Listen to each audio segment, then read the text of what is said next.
Hello hi నమస్తే అండి. Welcome back to నేను మీ నాని. ఈ వీడియో వచ్చేసి నెలవారీ బడ్జెట్ గురించి చెబుతున్నానండి. ఇది మెయిన్గా మన మధ్యతరగతి వారి గురించే. ఆడంబరాలకు పోకుండా ఉన్న దాంట్లో ఎలా పొదుపు చేయాలి అనే విషయం మనం మాట్లాడుకుందాం. మీ నెలవారీ సంపాదన ఎంతైనా సరే ఈ విధంగా బడ్జెట్ వేసుకుంటే మీరు మిగులు బడ్జెట్లో ఉంటారు. లేకపోతే నెలాఖరు కల్లా అయ్యో ఇంట్లో డబ్బులు లేవే, ఒకవేళ అర్జెంట్ అవసరం వస్తే ఎలా అంటే ఆ అవసరం వస్తుందో లేదో అది తర్వాతి విషయం అన్నమాట. దాని గురించి టెన్షన్ పడుతూ ఉంటాం. మనీ విషయంలో ఏ టెన్షన్స్ లేకుండా ఉండాలంటే దానికి ఒక ప్రణాళిక అనేది అవసరం.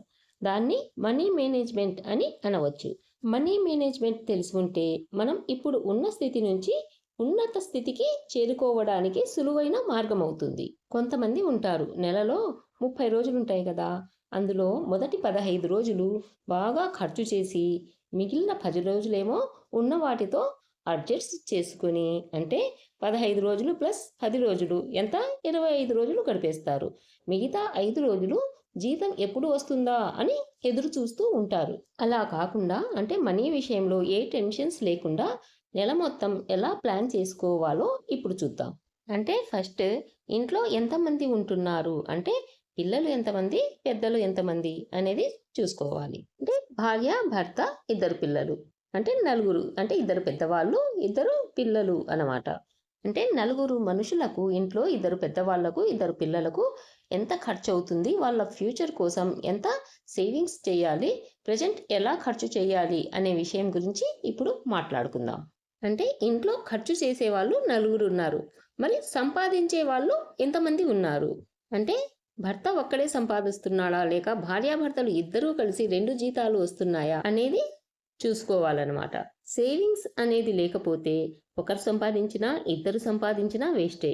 ఇప్పుడు మనకొచ్చే జీతాన్ని ఏ విధంగా ప్లాన్ చేసుకోవాలో చూద్దాం. ఫస్ట్గా మీరుండే హౌస్ ఓన్ హౌసా లేదా రెంటెడ్ హౌసా. రెంటెడ్ హౌస్ అయితే రెంట్ ఎంత అనేది చూసుకోవాలి. ఎందుకంటే వచ్చిన జీతంలో ఫస్ట్ మనం కట్టాల్సింది రెంట్ అన్నమాట.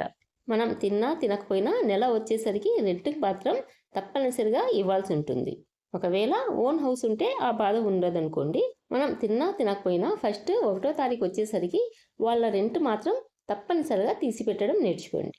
పొరపాటున కూడా ఈ నెల కాదు వచ్చే నెల ఇస్తాను అనే మాట రానివ్వద్దు. ఎందుకంటే అది ఎప్పటికైనా మనం కట్టాల్సిందే. 2 నెలలకైనా కట్టాలి, 3 నెలలకైనా కట్టాలి. అప్పుడు ఇంకా బడ్జెట్ ఎక్కువ అవుతుందన్నమాట కట్టడానికి. ఎందుకంటే 3 నెలలది 4 నెలలది కట్టాలంటే మళ్ళీ దానికోసం అంటే హౌస్ రెంట్ కట్టడం కోసం అప్పు చేయాల్సిన పరిస్థితి రానివ్వద్దు అంటాను నేను.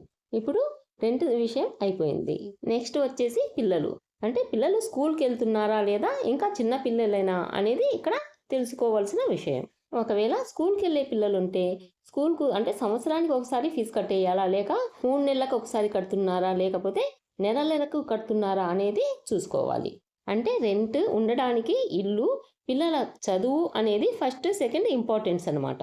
తర్వాత పిల్లలకు ఒకవేళ హాస్పిటల్ నెల హాస్పిటల్ బిల్ ఏమన్నా వస్తుందా అనేది చూసుకోవాలి. దానికోసం కూడా తీసి పెట్టడం నేర్చుకోవాలి. అంటే ఇవి అనుకోకుండా వచ్చే అవాంతరాలు. ఆ తర్వాత నెలవారీ సరుకులు.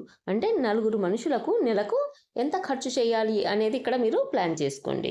అంటే స్కూల్కు వెళ్ళే పిల్లలైతే కొంచెం ఖర్చు ఎక్కువగానే ఉంటాయి సరుకుల ఖర్చులు, లేదా చిన్న పిల్లలైతే తక్కువ అవుతాయి అన్నమాట.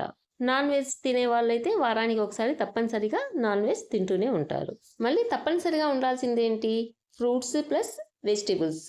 ఫ్రూట్స్ అండ్ వెజిటేబుల్స్ కలిపి 3000 రూపాయలు ప్లాన్ చేసుకోండి. ఆ తర్వాత gas bill, current bill. Gas ఎన్ని నెలలు వస్తుంది, గ్యాస్ 1000 రూపాయలు సిలిండర్ అనుకుంటే 2 నెలలు వస్తుందా 3 నెలలు వస్తుందో ఒకసారి చూసుకోండి. కరెంటు బిల్లు నెలకు 500-600 తప్పకుండా వస్తుంది. దానికన్నా తక్కువ వస్తేనే ఇంకా మంచిది. ఆ తర్వాత సెల్ ఫోన్ బ్యాలెన్స్ అనమాట. ఇవన్నీ తప్పనిసరిగా మనం వాడేవి. వీటితో పాటు ప్రతిరోజు నలుగురు మనుషులకు లీటర్ పాలు అనేది తప్పనిసరిగా తీసుకోండి. ఎందుకంటే పిల్లలు ఉన్నారు కాబట్టి పాలు, పెరుగు, నెయ్యి ఈ 3 కూడా కావాలి. పెద్దవాళ్లకు కాఫీ, టీ కావాలి.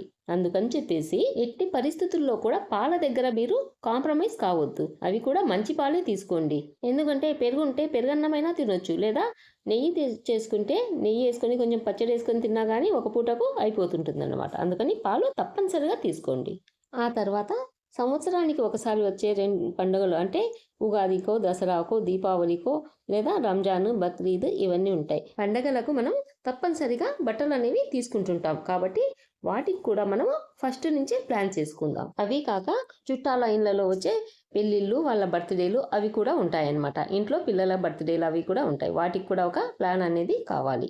మధ్యతరగతి వాళ్ళు అప్పులు లేకుండా జీవితం గడపాలంటే చాలా కష్టమనే చెప్పాలి. కానీ ఒక ప్లాన్ ప్రకారం గనుక వెళ్తే అది కొంచెం ఈజీ అవుతుంది. కొంతమంది చెప్తుంటారు డబ్బు లేకపోయినా పర్వాలేదు కానీ అర్థం చేసుకునే మనిషి తోడుంటే చాలు అని. అది ఎంతవరకు నిజమో వాస్తవంలో మాత్రం అది తీరలేదు. ఈ రోజుల్లో డబ్బు లేకపోతే ఎవ్వరూ ఎవ్వరిని అర్థం చేసుకోరు. కనీసం అర్థం చేసుకోవాలి అనే ప్రయత్నం కూడా చేయరన్నమాట. డబ్బును ఎప్పుడు గౌరవంగానే చూడాలి. ఒక్కసారి నిర్లక్ష్యం చేసి అది పోయిందా మళ్ళీ డబ్బు రావడం అనేది అంత ఈజీ కాదు. ముందుగా మీరు గుర్తుంచుకోవాల్సిన విషయం ఏమంటే పొదుపు చేయడం అంటే అది పిసినారితనం కిందికి రాదనమాట. పిసినారితనం అనే జాబితాలోకి రాదు. మళ్ళీ ఇక్కడ పొదుపు చేయడానికి పిసినారితనానికి చాలా తేడా ఉంటుంది. మీరు అనుకోవచ్చు ఈ 100 రూపాయల వల్ల ఏమవుతుందిలే పోతే పోని అని. ఆ 100 రూపాయలు సంపాదించాలి అంటే ఏం చేయాలి చెప్పండి? ఇంట్లో ఉన్న మనం 100 రూపాయలు సంపాదించాలి అంటే ఎక్కడి నుంచి రావాలి ఒక్కసారి ఆలోచించండి. ఇక్కడ నేను 100 రూపాయలు అని అంటున్నానంటే 100 అనే కాదు. అంటే 50 రూపాయలు కావచ్చు, 1000 రూపాయలు కావచ్చు, 2000 కావచ్చు. మన వాళ్ళు డబ్బులు సంపాదించడానికి ఎంత కష్టపడుతున్నారో మనం ఆ డబ్బులను ఖర్చు చేయడానికి అంతగా ఆలోచించాలన్నమాట. ఏముందిలే 100 రూపాయలే కదా పోతే పోని, ఒక 20 దానికన్నా ఇది 20 రూపాయలే కదా ఎక్కువ, పోతే పోని అనుకుంటాము. కానీ ఒక మధ్యతరగతి మహిళగా అలా ఎప్పుడూ అనుకోకూడదు. ఒక హౌస్ వైఫ్ ఉందనుకోండి, ఒక 100 రూపాయలు సంపాదించాలంటే ఏం చేయాలి అని అడిగితే ఆలోచిస్తుంది. అదే హౌస్ వైఫ్ను 500 రూపాయలు ఇంటి ఖర్చుల నుంచి మిగిల్చుకొని నీవు పండగకు చీర కొనుక్కో అని అన్నామనుకోండి, ఆమె 500 కాదు 1500 మిగులుస్తుందన్నమాట. అంటే భర్త ఇంటి ఖర్చులకు ఇచ్చే డబ్బులతో 1500 రూపాయలు మిగిల్చగలదు. ఒక హౌస్ వైఫ్ సంపాదించలేకపోవచ్చు కానీ పొదుపు చేయడం, ఇంటి ఖర్చులకు ఇచ్చిన డబ్బులను మిగిల్చడంలో తన టాలెంట్ ఇంకా ఎవ్వరికీ ఉండదు. ఇంట్లో ఏ ఏ పనులు చేయడం ద్వారా ఎంత మిగులుస్తుందో ఇంకో వీడియోలో తెలుసుకుందాం.